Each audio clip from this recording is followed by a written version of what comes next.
2024학년도 수능을 마치고 평촌 종로학원을 빛내준 맹호열 학생 모셨습니다. 박수! 자, 반갑습니다. 안녕하세요. 저는 평촌 종로학원에서 1년 동안 열심히 공부해서 이제 수능을 마친 맹호열이라고 합니다. 시험의 현장, 수험생의 입장에서는 어땠을지 국어 영역부터 한번 들어보도록 합시다. 자, 국어 영역 어떠셨습니까? 이번에 국어가 되게 어려웠잖아요. 그래서 그런지 국어 시험이 끝나고 제 옆에 있는 남학생이 울더라고요. 네. 그 정도로 좀 많이 어려웠던 시험이었고 저도 당황했고, 시험 시작하자마자 처음 펼친 게 현대소설인데 네. 현대소설 이번에 되게 어렵게 나왔단 말이에요. 원래 현대소설을 최대한 빠른 시간에 풀려고 하는 편인데 그거보다 많이 오버돼서 조금 불안했지만 수능 치기 직전에 어떤 결과가 나오든 후회하지 않고 시험을 마무리하자라는 생각이 있었기 때문에 불안하더라도 일단 모든 문제를 다 풀고 끝내자라는 생각이 있어서 쭉 갔던 것 같습니다. 수학은 어떠셨습니까? 사실 수학 시험 점수가 한 번에 오르지 않고 많이 더디게 올라서 힘들었는데, 그때마다 저희 담임 선생님이 신영준 선생님께서 제 멘탈 잘 케어해 주시고 끝까지 볼 수 있는 문제 최대한 다 봐라라고 수능 직전에도 말씀해 주셔서 끝까지 잘 풀었습니다. 자, 그러면은 영어 어떻게 마무리를 하셨나요?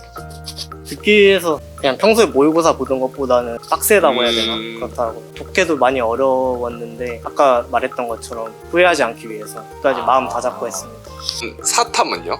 네, 제가 작년에 되게 어렵게 나왔어가지고 1등이 거의 40점 초반이었거든요. 그래서 이번에 좀 대비를 열심히 했는데 좀 쉽게 나와서 대비 열심히 한 만큼 좀 잘 풀었던 것 같아요. 아, 그렇군요.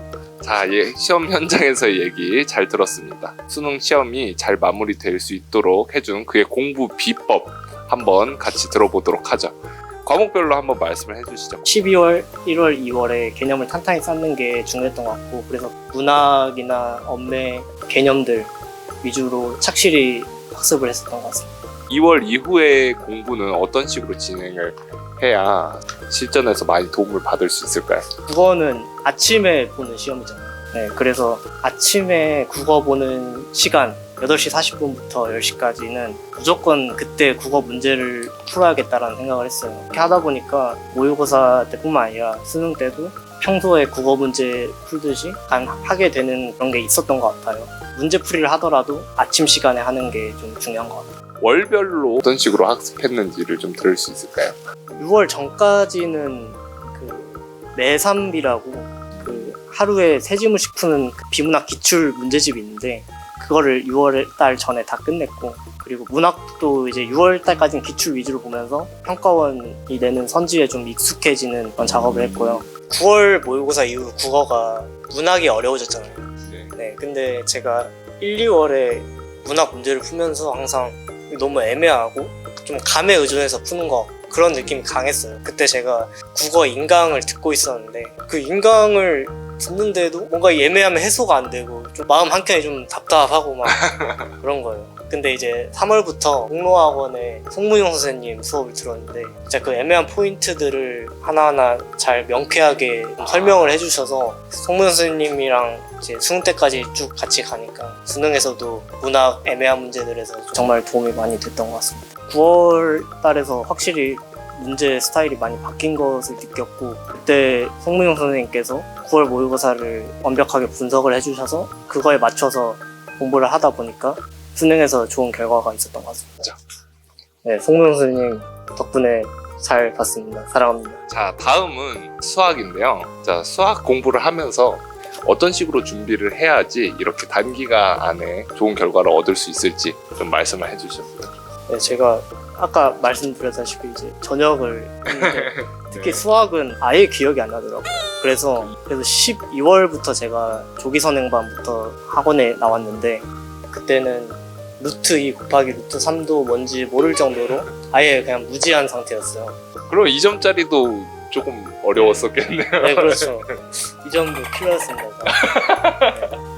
일단 모든 공부의 기본은 개념 공부라고 제가 생각을 해서 12월, 1월, 2월 때까지 개념서랑 센 필 위주로 3월 전까지 끝냈어요. 그걸 기반으로 3월부터는 기출 문제집 봤고요. 근데 그때도 솔직히 내가 이렇게 하고 있는 방향이 맞는 건지 의심도 되고, 성적도 잘 안 나오는 편이라서 좀 5월 달부터 김관우 선생님의 특강을 들었는데 네.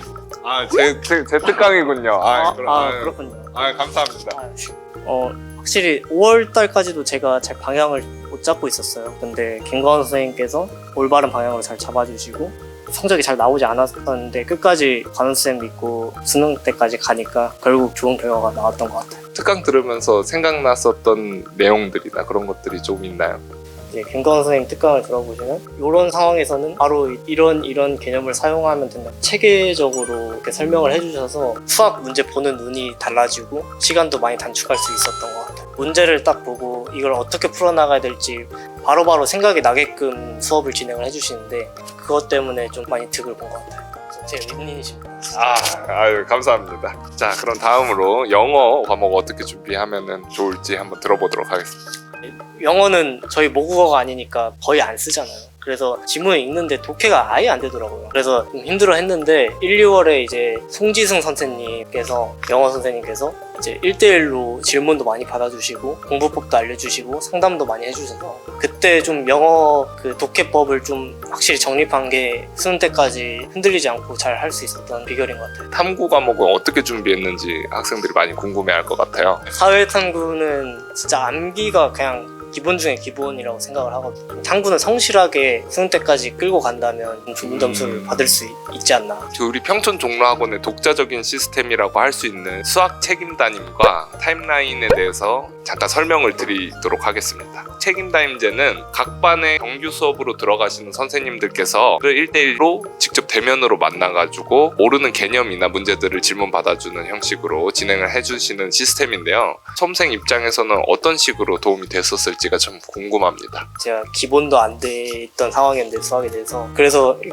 이런 기본적인 걸 질문해도 괜찮을까 하면서 이제 좀 눈치가 많이 보이더라고요. 좀 고민이 많이 됐는데 수학 책임담임제 시스템 덕분에 그냥 눈치 안 보고 담임 선생님께 질문 자유롭게 하다 보니까 기본적인 부분에서 좀 탄탄하게 쌓을 수 있었던 것 같아요. 힘든 순간이 한 두세 번 있었어요.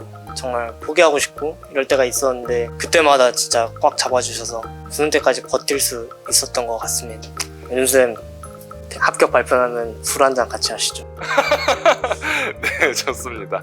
타임라인은 1점 모의고사를 바탕으로 클럽 문항들을 제외를 하고 등수를 매겨서 시험 현장에 있는 그 압박감 속에서 짧은 시간 안에 빠르게 풀어낼 수 있는지에 대한 시스템인데요. 시험장에서 많이 도움이 되셨나요? 제가 수학 시험을 볼 때마다 좀 실수가 잦은 타입이었는데 9월 모의고사 이후에 타임라인 모의고사를 종로에서 하게 되니까 그걸 매주 그렇게 하다 보면 자연스럽게 이제 실전에서 어떻게 대처해야 되는지도 되고 침착하게 시험장 내에서 계산을 하는 그런 것도 많이 도움이 돼서 수능 시험에서 실수를 하지 않고 잘 끝낼 수 있었어요. 인터뷰 응해 주셔서 너무 감사드립니다.